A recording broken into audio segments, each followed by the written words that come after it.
Happy Friday to you. It is March 26th and time for this week's Friday Funnies. And let me start by welcoming you to a new season, the tax preparation season.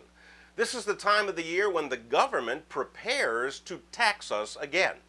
You know, this new health care bill they just passed is going to call for a whole lot of new taxes, to the point where the government said they're going to hire 18,000 additional IRS agents to handle the workload.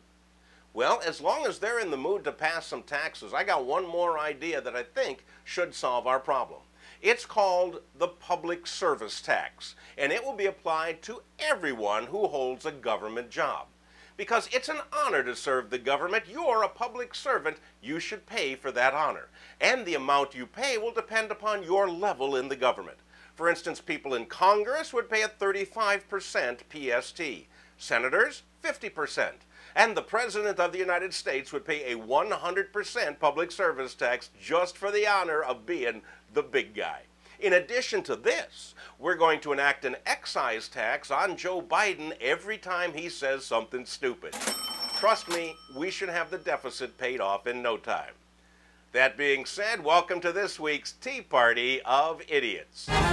Everybody in the news, one guy was dumber than the next. Let me start out in Fairfield, Connecticut. Two guys, 27-year-old man, 16-year-old boy, decided they wanted to rob a bank. But they were in a hurry.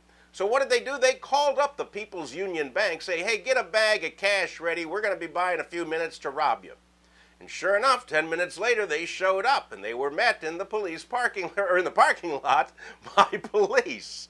Now, I don't know where these guys were in such a hurry to get to, but they're going to be late by approximately 3 to 5 years. Idiots number 2. I don't know if you've ever heard this acronym for Iowa. Idiots out walking around. And that's really not fair to apply to an entire state, but Scott Davis of Des Moines, Iowa, certainly did prove this week that he is not the brightest bulb in the chandelier. Scott was drinking at a bar in South Des Moines, and after he had a couple of drinks, he left with a woman that he had met there and walked out the door and left his glass on the counter. Bartenders barely had time to clear his glass off of the bar when Scott returned with a .22 caliber rifle, demanding all of the money. Well, they thought he was kidding, so he squeezed off a couple of shots in the ceiling to prove he was serious. They gave him the money, and as he ran out the door, several other patrons at the bar produced Scott's business card, which he had given them earlier in the evening to promote his contracting business.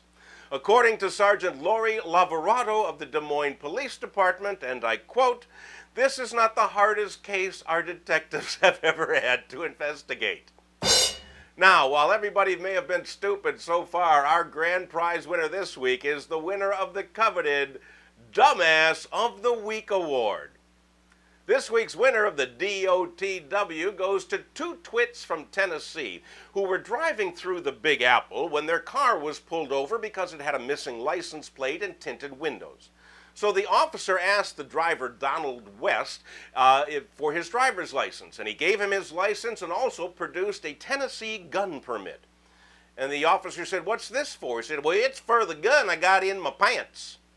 Apparently he thought it was legal to carry a gun in your pants in the big city. Now, then the officer was rather amused by this, and he asked him, "Anything else I should know about?"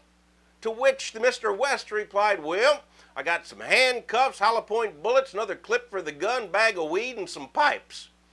At this point, the officer could barely keep from laughing, figured what did he have to lose? He asked the passenger, Troy Davis, said, "How about you, pal? You got anything to declare?" Mr. Davis said, "Well, there's a couple of blunts in the ashtray." So the yokels were hauled in and charged with a variety of offenses. And it proves, honesty may be the best policy. But let me just say, even a fish wouldn't get caught if he kept his mouth shut.